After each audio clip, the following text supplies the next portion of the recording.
Welcome back to middle education. आप सब कैसे हैं? मैं उम्मीद करता हूं आप लोग की पढ़ाई बहुत अच्छी चल रही होगी और आप लोग लगभग पूरे कोर्स को कंप्लीट कर लिए होंगे।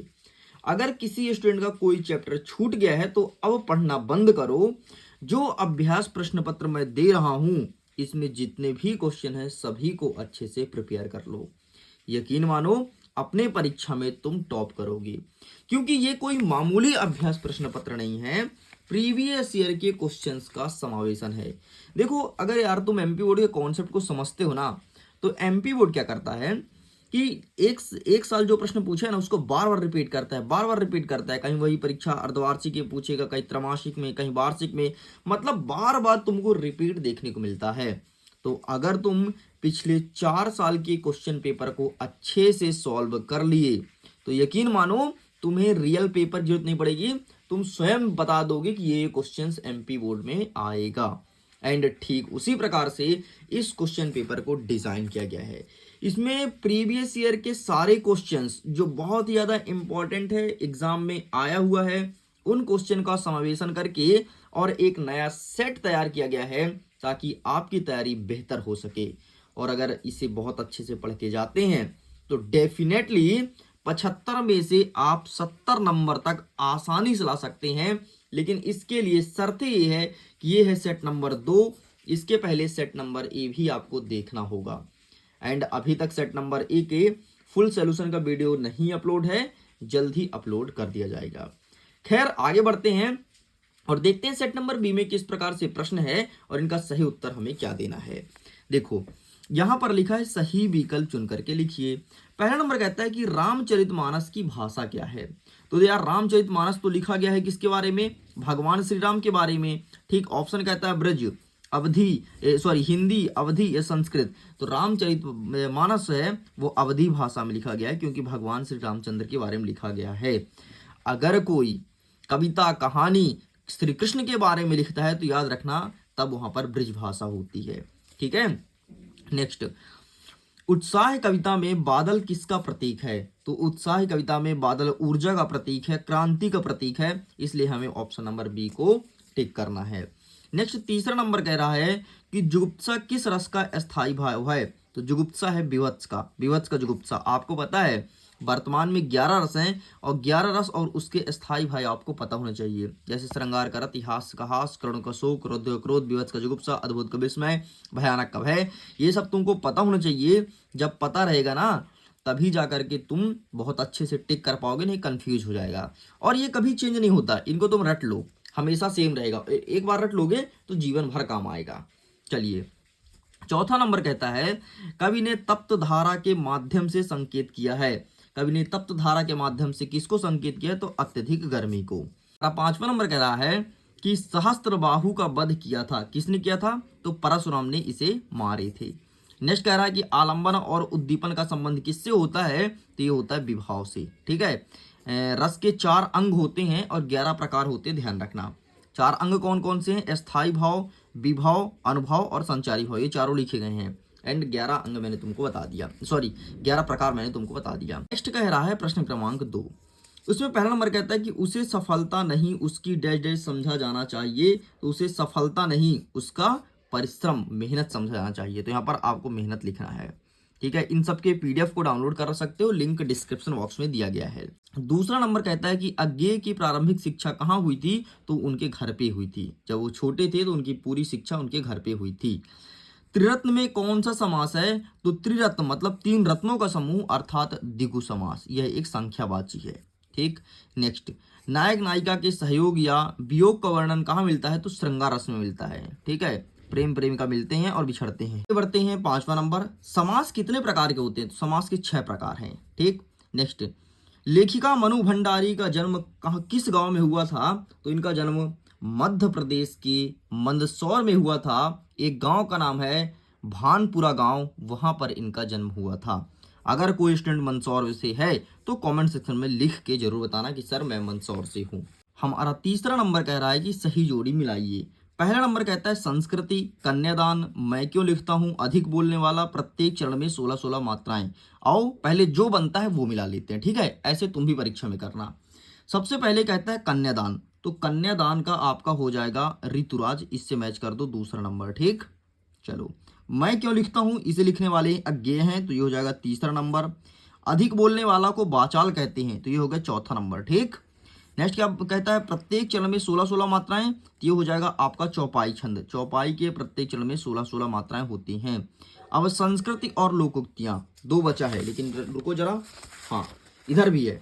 नाच न जाने आंगन टेढ़ा, ये हो जाएगा लोकोक्तियां, और जो संस्कृति बचा है उसका हो जाएगा आपका कौशल्यायन वाला। ठीक, तो ये संस्कृति वाला वो हो जाएगा और लोकोक्ति वाला 6वें नंबर का हो जाएगा। लो कंप्लीट हो गया हमारा पूरा। इस प्रकार से सही जोड़ी मिलाया जाता है और यही सही तरीका है। जो तुमसे बनता है पहले वो मिलाओ, जो नहीं बनता वो छोड़ते जाओ, छोड़ते जाओ, छोड़ते जाओ, और अंततः तुम पूरा सही कर लोगे। प्रश्न क्रमांक 4 कह रहा है कि सत्य सत्य लिखिए। नहीं, तो सत्य सत्य नहीं है, सत्य और असत्य है। क्या सही सही लिखोगे, गलत वाला छोड़ दोगे? नहीं, ये थोड़ी आ लिखना यहाँ पर मिस्टेक हो गई। ठीक है, तो सत्य सत्य लिखिए। सूरदास वल्लभाचार्य के शिष्य थे। हाँ भाई बिल्कुल सत्य, इनके गुरु का नाम वल्लभाचार्य था। मृदंग एक तरह का वाद्य यंत्र है, बिल्कुल सही है। न्याय के अनुसार आचरण करना न्यायशीलता है, बिल्कुल सही है। जो जीता ना जा सके उसे अजेय कहते हैं, बिल्कुल सही है। दोहा एक सम्मात्रिक छंद है, बिल्कुल सही है। आदमी ने सबसे पहले आग का आविष्कार किया था। आदमी ने पहला आज नहीं, आग है भाई, यहाँ पर आग का आविष्कार किया था, बिल्कुल सही है। इस प्रकार से सारे सही हैं। चलिए नेक्स्ट आगे बढ़ते हैं। प्रश्न क्रमांक 5, एक वाक्य में उत्तर दीजिए। राम लक्ष्मण परशुराम संवाद किस घटना के कारण हुआ था? तो क्या हुआ था, जब भगवान श्री राम स्वयंवर के लिए शिव भगवान के धनुष को तोड़ दिए थे, तब परशुराम बहुत क्रोधित होकर के आए थे, और तभी राम लक्ष्मण परशुराम संवाद हुआ था। ठीक है, तो शिव धनुष तोड़ने के बाद आंसर आपको ये लिखना है, शिव धनुष तोड़ने के बाद। नेक्स्ट कहता है कि उद्दीपन किसे कहते हैं? तो उद्दीपन मतलब वह बाह्य वातावरण जिससे तुम्हारे अंदर परिवर्तन देखने को मिलता है, उसे उद्दीपन कहते हैं। समझना, जैसे तुम एक बहुत अच्छे पढ़े लिखे इंसान हो, बाहर रहते हो, शहर में रहते हो, वहाँ की संस्कृति बहुत अच्छी है, तुमने अच्छा अच्छा सीख के आया है, लेकिन जैसे ही तुम गाँव आओगे तो गाँव के लोग एक दूसरे से गाली दे के बात कर रहे हैं, एक दूसरे को गलत सलत उल्टा वर्ड का यूज करके बोल रहे हैं, तो धीरे धीरे तुम भी 1 माह रहोगे, 2 माह रहोगे, सीख जाओगे। मतलब बाहरी वातावरण से तुमने प्रभावित हुआ, इसे ही उद्दीपन कहते हैं। नेक्स्ट कहता है बाल गोविंद भगत की प्रभिताएं किस माह से शुरू होकर के किस माह तक चलती है? तो इसका सही आंसर आपको लिखना है कि कार्तिक माह से फागुन माह तक। ठीक है, क्या लिखेंगे? कार्तिक से फागुन तक। इनका जब पीडीएफ डाउनलोड करोगे ना, तो तुम्हें सब आंसर मिल जाएगा बकायदे, कार्तिक से फागुन माह तक। आगे देखते हैं, दो स्वरों के आपस में मिलने पर कौन सी संधि होती है? तो इसे कहते हैं, जब दो स्वर आपस में मिलते हैं तो इसे कहते हैं स्वर संधि, क्योंकि स्वर स्वर का मेल हो रहा है ना, इसलिए कहलाएगा स्वर संधि। चलो आगे, आम के आम गुठली के दाम लोकोक्तियों का अर्थ क्या होता है? आम का आम गुठली का दाम का मतलब होता है कि आम तो मिला तो तुम तो आम तो चूस लिए और गुठली को भी बेच लिए, मतलब दोहरा फायदा, दो फायदा मिल रहा है। नेक्स्ट, हिंदी का स्मरण शिल्प में लिखा गया पहला उपन्यास कौन सा है? तो देहाती दुनिया है, जिसको लिखने वाले शिव पूजन सहाय हैं। तो यहां पर मैं लिख देता हूं देहाती दुनिया। देखो यार, जब भी मैं कोई वीडियो लेकर के आता हूं ना, कोई भी मॉडल क्वेश्चन पेपर को सॉल्व कराता हूं, तो तुम ना कॉपी और पेन लेके बैठा करो। जो चीज तुमसे बनती है देन बेहतर, जो नहीं बनती उसे तुरंत कॉपी में नोट डाउन करो, क्योंकि इसे मामूली मत समझना। तुम्हारे वार्षिक परीक्षा को टक्कर दे सकता है ये क्वेश्चन पेपर, इस चीज को तुम ध्यान से रख लो, है ना। बहुत तगड़े कंटेंट डाले गए हैं, ऐसा नहीं है कि कुछ भी उठा के कुछ भी डाल दिया गया, नहीं, एकदम तगड़े और यूनिक कंटेंट डाले गए हैं। चलिए, प्रश्न क्रमांक 6 कहता है कि ओज गुण किसे कहते हैं? उदाहरण सहित समझाइए। तो ओज का मतलब होता है कि तुम्हारे अंदर ऊर्जा भर जाए। अब जरा समझना, जब किसी काव्य को पढ़ने से तुम्हारे हृदय के अंदर तेजी से संचार होता है, मतलब ऊर्जा भर जाता है, जोशमान बन जाते हो, उसे कहते हैं ओज गुण। इसका एक बेहतरीन एग्जाम्पल है, जब भी भारत और पाकिस्तान की लड़ाई होती है और जब हमारे टीवी में देशभक्ति गीत बजता है, तो हमारे यहाँ ऊर्जा का संचार होता है कि हमको एक बार भेज दो, हम पाकिस्तान को काट के फेंक देंगे। एंड ये रहा आपके सामने उदाहरण, तो आप ये लिख के चले आना। चलिए आगे बढ़ते हैं। नेक्स्ट कहता है इसी के अथवा में मधुर गुण किसे कहते हैं? देखो यार नाम स्पष्ट है, मधुर, मधुर मतलब प्रेम। अब जरा समझना इसको क्या लिखोगे। जब किसी काव्य को पढ़ने से तुम्हारा हृदय में द्रवित हो जाए, मतलब एकदम बहुत कोमल हो जाए। जब कहीं होता है ना कि कभी किसी की घटना सुनते हो कि अरे ये तो इसका देहांत हो गया, तो अपन बहुत द्रवित हो जाते हैं, बोलते हैं हो ऐसा तो नहीं होना चाहिए, ये बहुत अच्छा व्यक्ति था, और हमारा हृदय अंदर से रोने लगता है और फिर वही आंसू बाहर भी देखने को मिलता है। मतलब हम द्रवित हो गए किसी काव्य को पढ़ के। और इसका ज़्यादा बेहतरीन एग्जाम्पल है, जब रामायण देखते थे ना, अब के लोग तो खैर नहीं रोते हैं, जब पहले के लोग जब रामायण देखने बैठते थे और जब भगवान श्री राम को वनवास के लिए भेजा जाता था, तो भाई गांव की सारी स्त्रियां, सारे पुरुष के आंख में आंसू आ जाता था। उनको लगता था कि ये जो घटना हो रहा है ये सच्चाई हो रहा है, सही है, और वो बहुत रोती थी। मैं खुद देखा हूँ भाई, जब टीवी लगाते थे तो दादी लोग बैठ रहे थे तो रोने लगती थी एकदम। उनको लगता था ये बिल्कुल सही घटना हो रही है जो सामने दिखाया जा रहा है। तो वो तो रामायण तो खैर सही है, बाकी और बहुत सारी चीज़ों पे उनकी आंख में आंसू आ जाता है। नेक्स्ट कहता है 7वां नंबर, गोपियों द्वारा उद्धव को भगवान कहने में क्या व्यंग निहित है? तो देखो यार, गोपियों द्वारा उद्धव को भगवान इसलिए कहा गया है क्योंकि भगवान श्री कृष्ण के साथ रहने के बाद भी उनके प्रेम को नहीं पा सके, इसलिए उन्हें भगवान कहा है और व्यंग मारा एक तरह से। ये देखो यहाँ पे लिखा है, बाकी तुम पढ़ लेना, जो मैं समझाया हूँ वही लिखा गया है। आगे देखते हैं, उद्धव की व्यवहार की तुलना किस किस से की गई है? तो ये यहाँ पे लिखा है, इसके व्यवहार की तुलना कमल पत्र से की गई है, जो पानी में रह करके भी गीला नहीं होता है। कमल के पत्ते को देखियो, पानी में डूबा रहता है फिर भी गीला नहीं होता। ठीक ऐसे उद्धव भगवान श्री कृष्ण के पास रहने के बाद भी उनके प्रेम में नहीं फंसे थे। बस यही लिखा है। नेक्स्ट हमारा 8वां नंबर कहता है, गोपियों के अनुसार राजा का धर्म क्या होना चाहिए? गोपियां कहती हैं कि राजा का धर्म एक ऐसा धर्म होना चाहिए कि अगर कोई गोपियां कष्ट में हैं या प्रजा कष्ट में है तो उनका तुरंत निवारण करो। ठीक है, प्रजा को कभी सताना नहीं चाहिए, ये कहती हैं गोपियां। मतलब गोपियां श्री कृष्ण से कहती हैं कि हम तुम्हारे प्यार में पागल हैं, आओ कृष्ण हमारे पास और हमसे लिपट जाओ। देख रहे हो किताब में इस तरह पढ़ाया जा रहा है। नेक्स्ट कह रहा है, अथवा में मर्यादा ना लही के माध्यम से कौन सी मर्यादा ना रहने की बात कही जा रही है? तो ये रहा भाई, मर्यादा ना लही। ठीक है, गोपियों का मानना है कि प्रेम के बदले प्रेम ही दिया जाना चाहिए, और श्री कृष्ण से तो गोपियां अत्यंत प्रेम करती हैं, लेकिन वो प्रेम को नहीं समझते हैं, उसको ठुकरा देते हैं, मर्यादा में मर्यादा को तोड़ देते हैं, यही कहा गया है। चलिए आगे बढ़ते हैं। नेक्स्ट, परशुराम के क्रोध करने पर लक्ष्मण ने धनुष के टूट जाने पर कौन कौन सा तर्क दिया? लक्ष्मण ने बोला कि देख परशुराम, अभी तू मेरे को हल्के मत लेना, अगर तू यहाँ पर ज्यादा गुस्सा दिखाए ना तो मैं ऐसे धनुष को बहुत तोड़ा हूं और तेरा भी जो तू लिया है वो भी तोड़ दूंगा, है ना। ऐसे खैर नहीं बोले थे, बाकी बहुत लड़ाई हुई थी। देखो क्या बोले थे, सुनना जरा। पहला बिंदु कहता है कि हमारे लिए सारे धनुष समान है। तुम जो कह रहे हो कि बहुत महत्वपूर्ण धनुष है, ये शिव धनुष था, पर लक्ष्मण जी बोलते हैं हमारे लिए कुछ नहीं भाई, तू जो इसे शिव धनुष कहता है मेरे लिए सारे समान हैं। ठीक है, और इस धनुष को टूटने पर इतना क्रोध क्यों कर रहा है? ये पहला बिंदु। दूसरा बिंदु वो कहते हैं कि धनुष इतना अधिक पुराना हो गया था, एकदम टूटहा हो गया था, कीड़े लग गए थे कि जैसे ही राम भगवान छुए तो वैसे ही टूट गया, है ना। तीसरा बिंदु कहते हैं कि भाई जिस धनुष के लिए तो इतना गुस्सा कर रहा है ना, ऐसे धनुष हमने बहुत तोड़े हैं, तो मुझे मत बता धनुष क्या चीज है। और ये चौथा नंबर कह रहा है कि राम भगवान ने तो उसकी वजह से हाथ लगाए हैं, वो भगवान नहीं कहते, वो भैया कहते थे, राम भैया ने तो उसे केवल हाथ लगाए हैं, टूट गया, टूटा धनुष रखे थे यहाँ पे, हमारी क्या गलती, है ना। तो इस प्रकार से उनका बहुत तर्क वितर्क हुआ था। और जब ऐसा बोले थे ना तो परशुराम को बहुत गुस्सा आया था कि बताओ शिव धनुष का अपमान कर रहा है। अपमान क्या भाई, वो भी वीर योद्धा थे, है ना। अथवा कहता है कि लक्ष्मण ने वीर योद्धा की क्या क्या विशेषता बताई है। लक्ष्मण कहते हैं कि कभी भी वीर योद्धा अपनी तारीफ स्वयं अपने मुंह से नहीं करते हैं, और सही बात भी है यार, अपनी तारीफ अपने मुंह से नहीं करनी चाहिए। तुम काम अच्छा करो, तुम्हारी तारीफ दुनिया करेगी। चलिए आगे बढ़ते हैं। प्रश्न क्रमांक 10, चौपाई छंद को परिभाषित कीजिए। तो आइए हम परिभाषित करते हैं चौपाई छंद को। आप इसे अच्छे से बढ़िया लिख के आइएगा। चौपाई में 16-16 मात्राएं होती हैं, पता है ना, कुछ कुछ तो पता होगा, बाकी मैं दिखा देता हूँ। ये देखो, चौपाई में 16-16 मात्राएं होती हैं। ये एक सममात्रिक छंद है, बस इतना लिखना है। और एक उदाहरण है, रघुकुल रीति सदा चली आई, प्राण जाई पर वचन न जाई।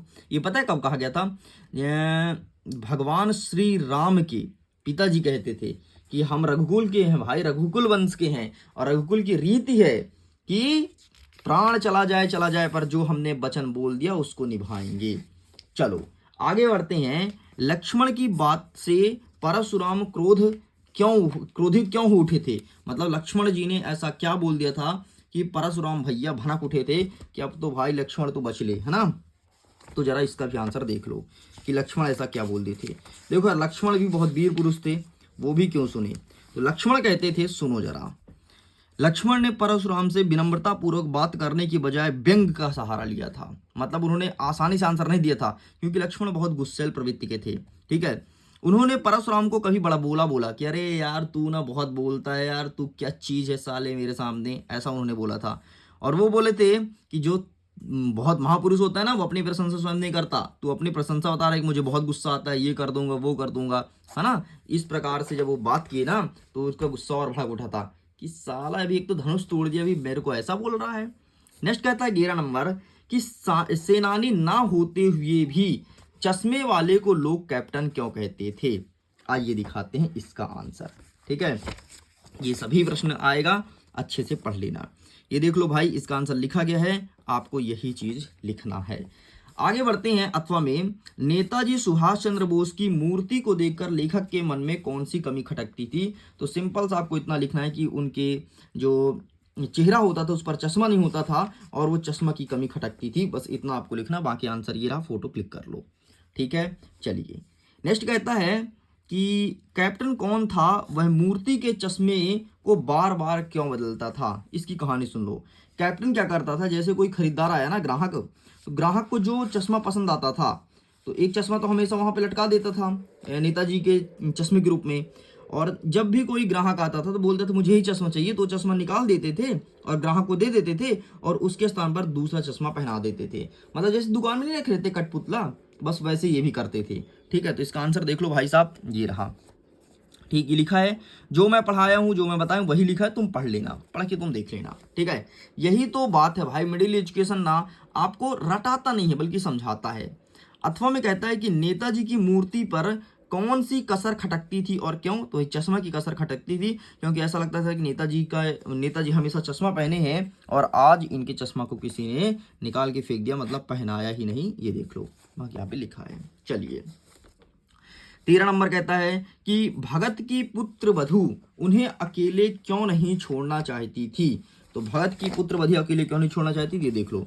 क्योंकि देखो क्या हुआ था ना कि भगत जी ना बुजुर्ग हो गए थे, उनको कोई लड़का नहीं था जो उनको सहयोग कर सके, वो बूढ़े हो गए थे। तो उनकी पुत्री चाहती थी अगर हम भी अपने पापा के साथ नहीं रहेंगे, इनकी सेवा देखभाल नहीं करेंगे, तो इनको खाने पीने के और भी जो चीज़ें चाहिए तो कौन देगा, इसलिए वो अपने पिता को नहीं छोड़ना चाहती थी। ठीक, ये अथवा कहता है कि झिलमिल सितारों की रोशनी में नहाया गंतोक लेखक को किस तरह सम्मोहित कर रहा था? एंड इसका आंसर आपको देना है कमेंट सेक्शन में लिख करके। ठीक है, मैं आपके आंसर का इंतजार करूंगा। अगर कोई स्टूडेंट इसका सही आंसर देता है तो मैं उसको हार्ट दूंगा, अपना हृदय निकाल करके उसके समक्ष पेश करूंगा कि ले भाई तू मेरा हृदय ले ले, तूने आंसर दिया है तो बहुत अच्छा आंसर दिया है। चलें आगे बढ़ते हैं। जयशंकर प्रसाद, सूर्यकांत त्रिपाठी निराला, इससे बाहर नहीं आएगा, गारंटी के साथ कहता हूँ। ये दोनों को अच्छे से पढ़ लो। तो इनके लिए आपको ये पीडीएफ प्रोवाइड कराया जाएगा। अभी तो आई थिंक लाइट जल रहा है तो शायद फ्लैश चमके। ठीक है, यही पीडीएफ मिलेगा, देख सकते हो, जयशंकर प्रसाद का है। नेक्स्ट क्या कहता है, सूर्यकांत त्रिपाठी निराला का बढ़िया देखो ट्रिक विक लिखा गया है, रचना का। रचना तुम ट्रिक से याद करना। ठीक, तो ये पीडीएफ आपको मिल जाएगा, लिंक डिस्क्रिप्शन बॉक्स में डाउनलोड कर सकते हो। चलिए आगे बढ़ते हैं।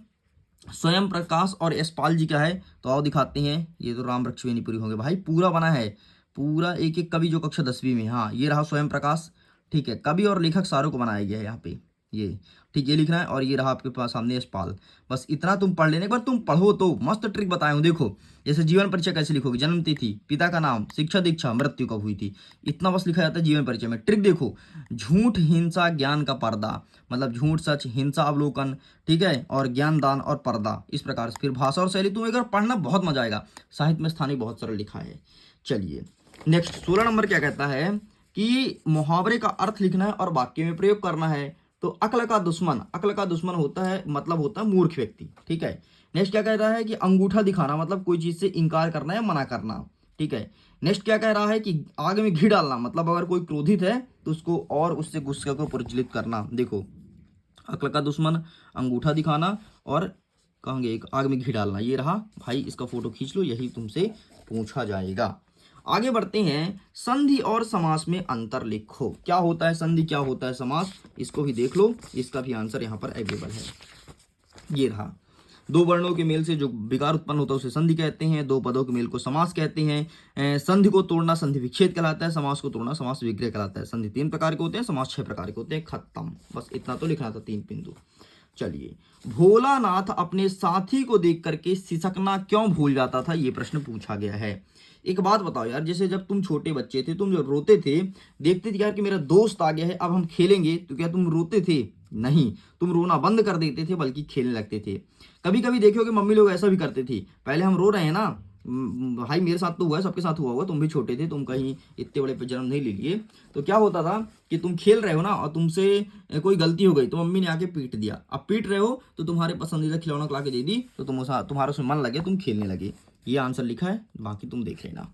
चलिए आगे देखते हैं, मूर्ति पर लगे सरकंडे का चश्मा क्या उम्मीद जगाता था। अरे भाई, इस चश्मे से बहुत सारे प्रश्न आ रहे हैं, आपको पता है, और सारे क्वेश्चंस बहुत महत्वपूर्ण हैं, इसलिए सारे क्वेश्चंस को अच्छे से प्रिपेयर कर लेना।